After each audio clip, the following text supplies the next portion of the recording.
Assalamualaikum warahmatullahi wabarakatuh. Kami dari mahasiswa Universitas Mercubuana, Fakultas Ilmu Komputer, Program Studi Sistem Informasi, akan membagikan paparan mengenai bijak dalam menggunakan sosial media untuk memenuhi tugas mata kuliah kami, yaitu komputer masyarakat. Sebelumnya, perkenalkan, nama saya Muhammad Rivaldi. Nama saya Ali Chandra. Nama saya Devi Anzarani.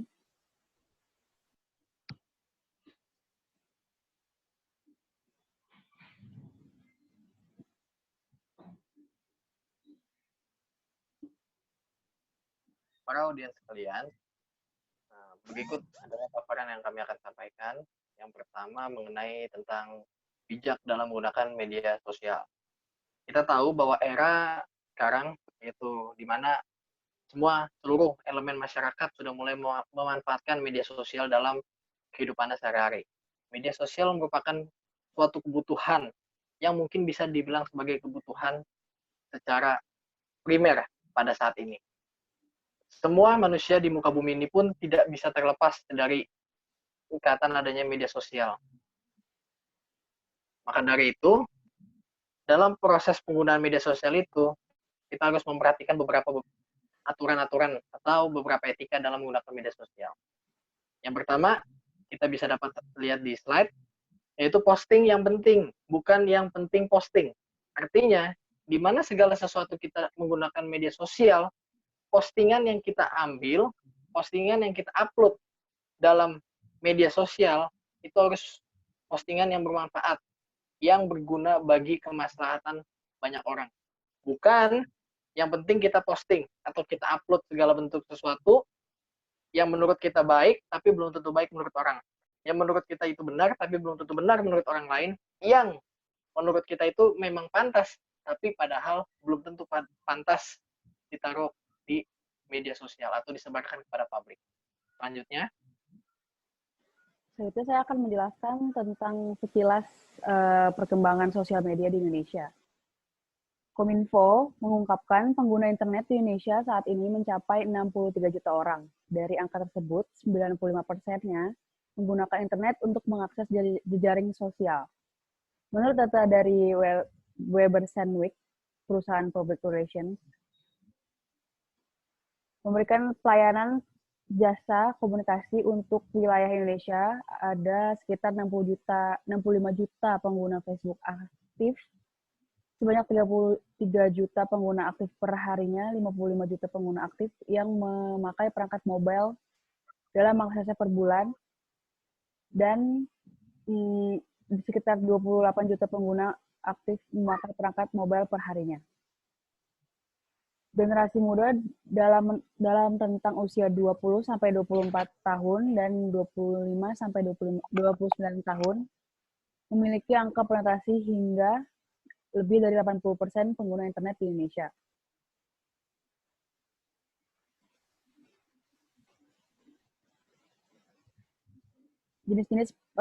Selanjutnya saya akan menjelaskan jenis-jenis platform di Indonesia, yaitu YouTube. YouTube adalah sebuah situs web video sharing atau berbagi video populer di mana para pengguna dapat memuat, menonton, dan berbagi klip video secara gratis. Yang ketiga yaitu blogs and microblogs. Twitter. Sekarang Twitter menjadi salah satu media sosial yang paling banyak digunakan. Aplikasi sederhana hanya dengan mengupdate status menjadi daya tarik para penggunanya. Yang keempat yaitu social networking, Facebook. Facebook adalah sebuah layanan jejaring sosial yang diluncurkan pada Februari 2004, bermula dari jejaring sosial yang didirikan dan diperuntukkan untuk mahasiswa Universitas Harvard, Amerika Serikat.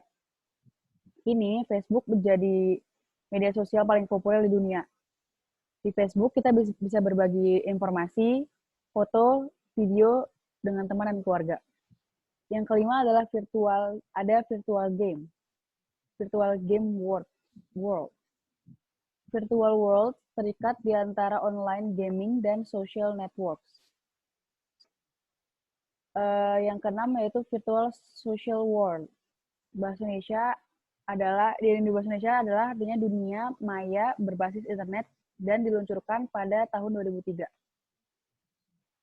Selanjutnya, berdasarkan fitur dan kegunaannya, media sosial dapat dibagi menjadi 8 jenis. Yang pertama, relationship networks. Contohnya adalah Facebook, LinkedIn, Google+. Yang kedua ada media sharing networks. Contohnya ada YouTube, Vimeo, Snapchat, dan Instagram. Yang ketiga, contohnya online views. Yang keempat, forum diskusi. Contohnya Kaskus, Stack Overflow, Reddit. Yang kelima, social publishing platforms. Contohnya blog, Medium, Tumblr. Yang keenam ada bookmarking sites. Contohnya ada StumbleUpon, Pinterest, dan Flipboard. Yang ketujuh ada internet-based network. Contohnya ada Facebook Groups, LinkedIn Groups, Google Plus Communities, dan lainnya. Yang kedelapan ada e-commerce. Contohnya Amazon, Tokopedia, Gojek, dan lain-lain.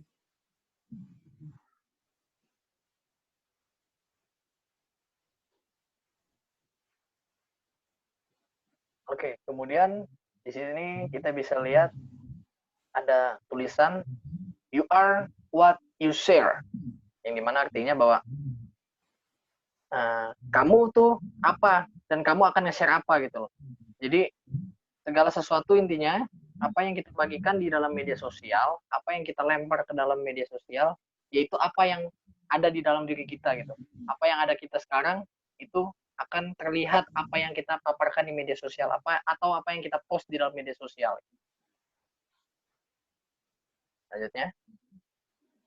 Selanjutnya, saya akan menjelaskan tentang etika bermedia sosial. Berikut adalah 5 panduan dasar dalam menggunakan media. Yang pertama itu ada menjaga privasi, yaitu dengan cara tidak dengan mudah memberikan informasi data diri di media sosial. Yang kedua, jaga keamanan akun dengan cara membuat kata kunci yang cukup sulit untuk ditebak dan mengubahnya secara berkala. Seperti kita dengan menambahkan simbol dan huruf-huruf lainnya. Yang ketiga, menghindari hoaks dengan tidak mudah percaya dengan berita yang diterima sebelum melakukan klarifikasi. Yang keempat, menyebarkan hal yang positif, yaitu dengan tetaplah menyebarkan informasi positif, sekalipun di media sosial yang sifatnya eksklusif. Yang terakhir itu gunakan seperlunya. Tetap gunakan media sosial untuk membantu meningkatkan produktivitas diri dan sadari diri jika telah mengalami ketergantungan. Selanjutnya, etiket media sosial. Ada 6 hal yang pantang dilakukan di media sosial. Yang pertama, memulai konflik. Perang kata-kata sangat mungkin muncul di media sosial dan sebenarnya hal ini cukup sering terjadi. Contohnya saja perkelahian antar selebriti. Tapi kemudian apa yang terjadi? Mereka malah jadi bahan olok-olok pengguna media sosial yang lain karena mengumbar perkelahian di forum umum. Yang kedua, curhat masalah pribadi. Memang, saat ini media sosial dijadikan semacam buku harian untuk para pemiliknya. Tapi kita juga harus membatasi curhat masalah pribadi yang seperti apa. Terus-terusan bercerita soal kesedihan, kemarahan, atau mengeluh akan berbagai hal hanya akan membuat reputasi kita buruk. Ketiga, mengejek orang lain dan menyebut namanya. Lewat tag dan mention, kita bisa menyebut nama seseorang dan menuliskan pesan untuknya di muka umum. Tapi jika kita mengejeknya dengan harapan menjatuhkan reputasinya, artinya kita malah melakukan hal yang sama pada diri kita sendiri. Jika ada masalah, selesaikan secara langsung. Membawa permasalahan ke depan umum adalah sikap yang kanak-kanakan. Yang keempat, menjelekkan orang lain tanpa menyebut nama. Ada juga orang yang terbiasa menulis no mention, tapi kemudian menjelek-jelekan pihak tertentu. Hal ini juga sangat mengganggu dan bisa merusak reputasi, karena orang lain akan terlihat Anda sebagai orang yang hanya berani bicara di belakang. Yang kelima, berbagi foto pesta gila-gilaan. Kamu mungkin dikenal sebagai si penggila pesta, tapi batasi juga penyebaran foto pesta gila-gilaan kamu di media sosial. Bukan tidak mungkin, keluarga, atasan, atau manajemen perusahaan melihatnya dan bisa mensalahartikan karena mereka tidak mengerti konteks dari foto kamu. Yang terakhir itu bersikap terlalu ekstrim. Sah-sah saja jika Anda punya pandangan agama dan politik tertentu, tapi bersikap terlalu ekstrim dengan mengagung-agungkan pendapat Anda, kemudian menjatuhkan opini orang lain, sama saja merusak reputasi Anda sendiri. Next. Tips penggunaan media sosial. 3 tips sederhana penggunaan media sosial, yaitu yang pertama, sesuaikan penggunaan media sosial dengan kebutuhan atau minat. Contoh, bagi yang memiliki hobi fotografi atau membuat video, dapat menggunakan media sosial Instagram dan YouTube. Atau Anda yang memiliki bisnis dapat membuat fanspage di Facebook.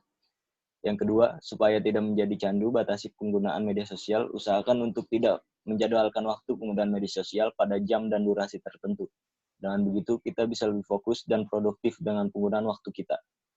Yang ketiga, apabila kebiasaan untuk sekadar melihat laman home media sosial seperti Facebook, Twitter, dan Instagram sulit dihilangkan, cobalah alokasikan waktu luang singkat, seperti ketika berada di kendaraan umum atau menunggu antrean untuk melakukan kebiasaan tersebut.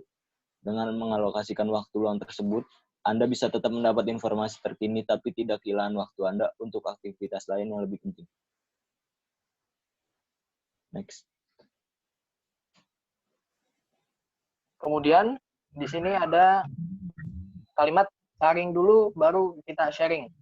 Artinya dalam bijak menggunakan sosial media, segala sesuatu hal yang kita terima, baik itu menggunakan media sosial WhatsApp, baik itu menggunakan media sosial Facebook, Instagram, Twitter, apapun, dan kita dapat konten tersebut dari orang lain, maka kita harus terlebih dahulu untuk memfilter apakah konten tersebut dapat kita kembalikan lagi ke dalam media sosial atau memang sudah sampai di kita saja untuk menghentikan penyebaran berita-berita atau video-video atau konten-konten yang tidak diinginkan oleh masyarakat. Maka dari itu, mulai tekankan pada diri kita sendiri, yaitu tentang saring dulu atau kita filter dulu konten yang kita terima atau berita-berita yang kita terima dari media sosial untuk di-sharing. Kalau memang itu bisa di-upload kembali dalam media sosial, maka silakan untuk di-sharing kembali. Selanjutnya, tantangan di media sosial. Ini saya akan menjelaskan tentang hoax dan berita palsu. Hoax menjadi perbincangan hangat di media massa maupun media sosial belakangan ini karena dianggap meresahkan publik dengan informasi yang tidak bisa dipastikan kebenarannya. Istilah hoax atau kabar bohong, menurut Linda Walsh, dalam buku Sins Against Science, merupakan istilah dalam bahasa Inggris yang masuk sejak era industri. Diperkirakan pertama kali muncul pada tahun 1808. Asal kata hoax diyakini ada sejak ratusan tahun sebelumnya, yakni hokus. Dari mantra hokus pokus, rasa kerap disebut oleh pesulap serupa simsalabim. Kabar bohong yang beredar di media sosial menjadi besar ketika diambil oleh situs atau pelaku berkemuka yang memiliki banyak pengikut. Kecepatan dan sifat sosial media yang mudah untuk dibagikan atau shareability berperan dalam penyebaran hoax. Untuk bisa membedakan sebuah berita merupakan hoax atau tidak, memang cukup sulit. Hal ini dikarenakan publisher berita hoax membuat artikel-artikel bohong dengan sangat rapi dan teratur. Mereka sudah mengetahui selera masyarakat di Indonesia sehingga mereka makin mahir dan membuat berita bohong yang bisa merayu pembaca untuk mempercayainya. Namun, sebagai pembaca yang bijaksana, mesti lebih teliti untuk menilai sehingga tidak termakan hoax. Berikut ada tanda atau ciri biasanya ditemukan berita hoax. Yang pertama, tanda panah dan lingkaran merah. Membuat tanda panah dan membuat lingkaran berwarna merah pada sebuah foto ternyata ampuh membuat masyarakat penasaran. Biasanya hal ini dilakukan untuk memancing orang lain membaca atau menonton sebuah video yang sebetulnya tidak ada maknanya sama sekali. Yang kedua, menggunakan judul berita yang spektakuler atau disebut clickbait. Untuk membuat penasaran, biasanya berita bohong menggunakan judul yang tidak masuk akal dan membuat penasaran. Tidak jarang juga mereka menambahkan kata-kata seperti mencengangkan, baru terjadi, menakjubkan, dan lain-lain. Selanjutnya, menggunakan unsur mencocok lagu. Selanjutnya yaitu tidak mencantumkan nama penulis artikel.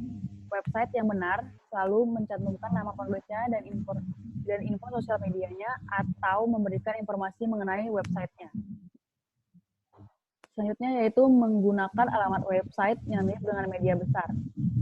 Menggunakan alamat website yang mirip dengan media besar, penyebar berita bohong biasanya menggunakan alamat website yang aneh seperti 1001beritaaneh.com, beritabooming.tk, atau menemui nama media lain. Contohnya seperti kompas.co.cc, tempo.ga, newskompas.com, dan lain-lain. Selanjutnya,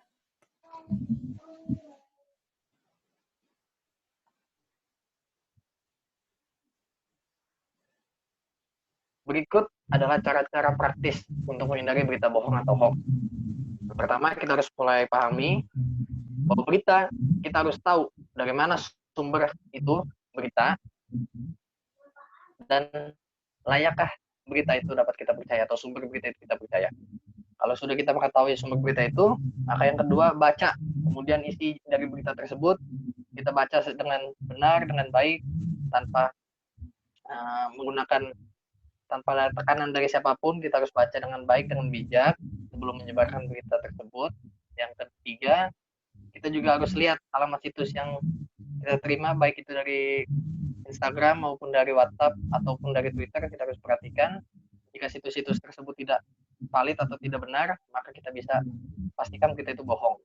Yang keempat, cek fakta dan kebenarannya. Pastikan setiap berita yang kita baca, faktanya tercantum dalam berita tersebut. Tidak mengada-ngada atau tidak, tadi seperti yang dikatakan sebelumnya, tidak cocokologi atau dicocok-cocokkan dengan kejadian-kejadian sebelumnya.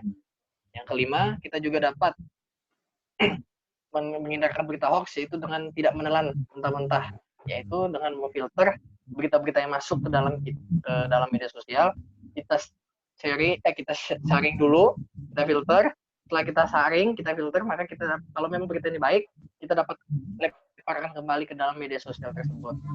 Yang keenam, jangan percaya terhadap mitos. Masyarakat Indonesia memang sangat kental dengan kulturnya, dengan adat istiadatnya yang seringkali mengait-ngaitkan antara kejadian A dengan kejadian B, kejadian satu dengan kejadian lainnya, dengan hal-hal yang berbau-bau mistis, dengan berbau-bau gaib, atau apapun itulah.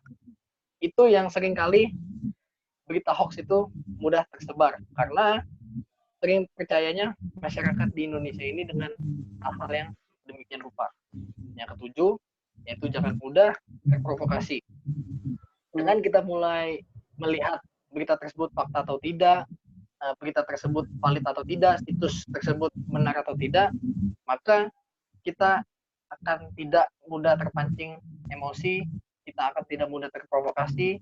Kalau memang berita itu memang betul, kita pastikan lagi apakah berita itu betul atau tidak. Yang terakhir, selalu ingat bahwa tidak semua yang dibaca itu dari internet adalah benar. Sekali lagi, bijak dalam menggunakan media sosial, sharing dalam media sosial itu penting. Selanjutnya, konflik di media sosial. Pegiat Forum Komunikasi Digital, Damar Junianto, mengatakan, gelembung filter merupakan sistem rekomendasi yang menyesuaikan media sosial dengan perilaku berinternet penggunanya. Pengguna media sosial hanya akan menerima informasi yang sesuai dengan rekomendasi tersebut. Hal inilah yang menyebabkan konflik di media sosial kerap terjadi. Informasi homogen tersebut kerap membuat penggunanya menjadi fanatik terhadap calon tertentu, misalkan dalam kontestasi politik. Sebab pengguna media sosial akan melewatkan semua informasi dari sudut pandang yang berbeda. Dirjen Komunikasi dan Informasi Publik Kementerian Komunikasi dan Informatika, Rosanita Niken Widyastuti, mengatakan potensi konflik bisa terjadi jika penggunaan media sosial ini tidak dilakukan secara bijak. Komunikasi bertanggung jawab untuk berinisiatif memendam konflik dan menebarkan saling pengertian di antara kelompok sosial sehingga timbul saling pengertian di masyarakat. Berpendapat di media sosial merupakan hak setiap orang dan merupakan ciri demokrasi. Semua orang, baik dari kalangan intelek, tidak berpendidikan, tua, muda, lelaki, maupun perempuan, dan sebagainya, memiliki kebebasan berpendapat yang sama dan punya porsi yang tidak ditentukan karena semua manusia adalah sama-sama makhluk ciptaan Tuhan yang mulia. Namun, kebebasan berpendapat sebaiknya dilandasi nilai dan norma, etika, musyawarah, toleransi, persatuan dan kesatuan, dan kedamaian agar pendapat yang berbeda tidak memicu konflik, baik konflik pribadi maupun masyarakat. Next. Kriminalitas di media sosial. Berikut adalah beberapa macam kriminalitas yang terjadi di media sosial. Yang pertama, penipuan berkedok jual beli online. Banyak modus para pelaku kejahatan ini, misalnya dengan menawarkan barang terbaru dengan harga murah, menawarkan barang bermerek dengan harga murah, menawarkan barang bermerek dengan bahan palsu, dan lainnya. Setelah pembeli tertarik dan melakukan pembayaran, akun penjual kemudian menghilang dan tidak dapat dikontak lagi. Yang kedua, pembajakan akun media sosial. Pembajakan akun media sosial merupakan kejahatan cyber yang sangat sering terjadi. Butuh seorang dengan keahlian IT yang sangat tinggi sekali untuk bisa melakukan pembajakan akun media sosial ini, dan targetnya pun tidak segan-segan, misal pemimpin perusahaan besar, pejabat, artis, dan orang-orang yang berpengaruh lainnya. Tujuan pembajakan akun media sosial ini biasanya untuk meminta tebusan sejumlah uang atau hanya untuk mengambil alih akun media sosial tersebut sehingga pembajak bisa leluasa menebar propaganda melalui akun media sosial yang berhasil mereka bajak. Ketiga, penculikan, pemerkosaan, penggelapan. Sebenarnya aksi kejahatan, pemerkosaan, penculikan, dan penggelapan tidak bisa terjadi secara langsung di media sosial, tetapi media sosial tersebut merupakan perantara dalam melakukan aksi kejahatan tersebut. Modus pelaku kejahatan tersebut bervariasi. Misalnya saja mereka menghubungi pengguna media sosial lain dengan menawarkan pekerjaan atau imbalan tertentu, sehingga korban pun merasa tertarik dan terbujuk hingga sampai mereka bertemu langsung, dan si penjahat pun bisa dengan mudah melakukan aksinya. Bisa-bisa malah Anda bisa menjadi korban penculikan, penggelapan, bahkan pemerkosaan. Yang keempat, prostitusi online. Beberapa modus yang bisa dilakukan adalah dengan mengupload foto vulgar yang mengunggah gairah pengguna media sosial lain sehingga membuat pengguna media sosial lain tertarik untuk menggunakan jasanya. Atau dengan menggoda pengguna media sosial lain dengan kata-kata manis dan rayuan sehingga pengguna media sosial lain pun tertarik, dan masih banyak lagi modus-modus lainnya. Selanjutnya.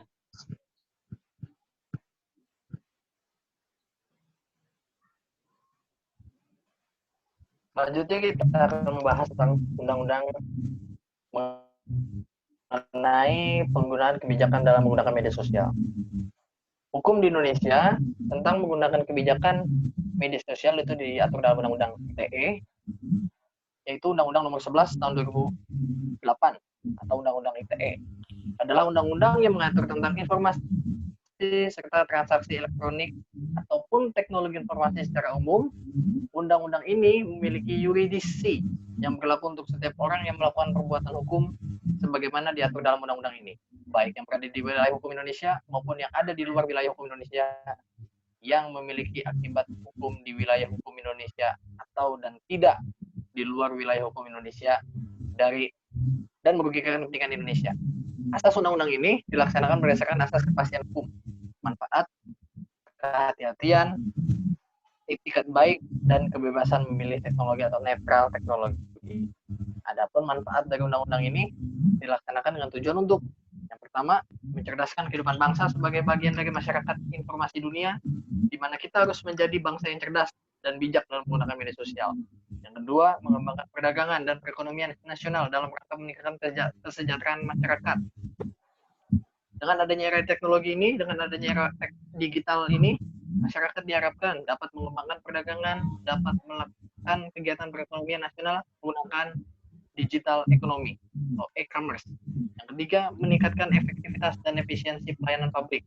Segala bentuk pelayanan publik, segala bentuk pelayanan birokrasi dapat dilaksanakan dan dapat dilayani dengan e-government atau electronic government.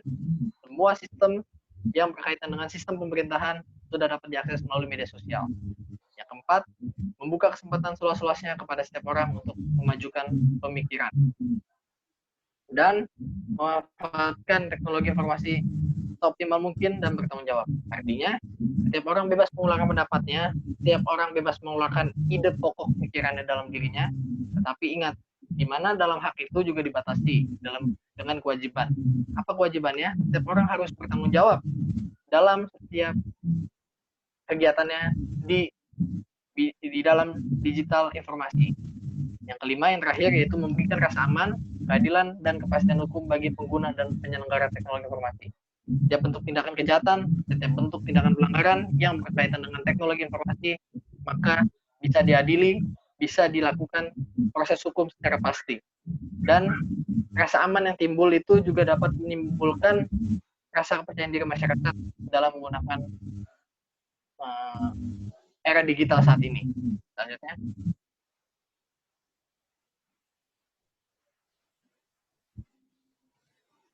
Beberapa materi yang diatur lainnya, antara lain ada di sini pengakuan informasi, pasal 6 dan pasal 5 Undang-Undang ITE. Terus ada juga tanda tangan elektronik diatur dalam pasal 11 dan pasal 12 Undang-Undang ITE. Terus penyelenggaraan sertifikasi elektronik itu diatur dalam pasal 13, pasal 14 Undang-Undang ITE. Penyelenggaraan sistem elektronik, segala bentuk sistem yang dibangun dalam sifatnya digital itu harus melalui beberapa aspek yang tercantum dalam Undang-Undang IT, yaitu pasal 15, pasal 16. Terus perbuatan yang dilarang atau perbuatan tidak menyenangkan. Contohnya beberapa kasus belakangan ini seringkali kita lihat di media sosial, terutama di sistem media sosial berbagi YouTube, banyak video-video yang ditampilkan itu adalah video-video yang banyak menyinggung orang lain, banyak menyakiti orang lain, atau bahkan banyak merugikan orang lain. Maka dari itu, diatur dalam undang-undang ini untuk mencegah tindakan-tindakan atau perbuatan-perbuatan yang merugikan banyak orang. Maka dari itu, perlu adanya konten ilegal, yaitu kesusilaan, penjudian, penghinaan, pencemaran baik, dan pengancaman dan pemerasan. Itu dilarang oleh Undang-Undang IT. Akses ilegal itu ada di pasal 30, intersepsi, gangguan terhadap data, gangguan terhadap sistem, dan penyalahgunaan alat perangkat itu juga diatur dalam Undang-Undang IT. Selanjutnya. Sebagai penutup, saya ingin memberikan kesimpulan. Dalam bijak menggunakan media sosial, itu penting. Dalam era digital saat ini, semua orang dapat mengakses kehidupan kita, bahkan kegiatan kita sehari-hari dalam media sosial. Maka dari itu, kita sebagai pengguna media sosial harus bijak dalam menggunakan media sosial. Perhatikan sekali lagi berita-berita yang masuk, konten-konten yang kita terima dalam media sosial. Jika konten itu memang tidak layak atau tidak pantas untuk di-upload kembali dalam media sosial, maka berita itu cukup sampai kita atau konten itu cukup sampai pada kita. Untuk tidak menyebarluaskan kembali kepada khalayak luas. Dan setiap kegiatan dalam media sosial yang kita lakukan harus berguna dan bermanfaat untuk kemaslahatan banyak orang. Terima kasih.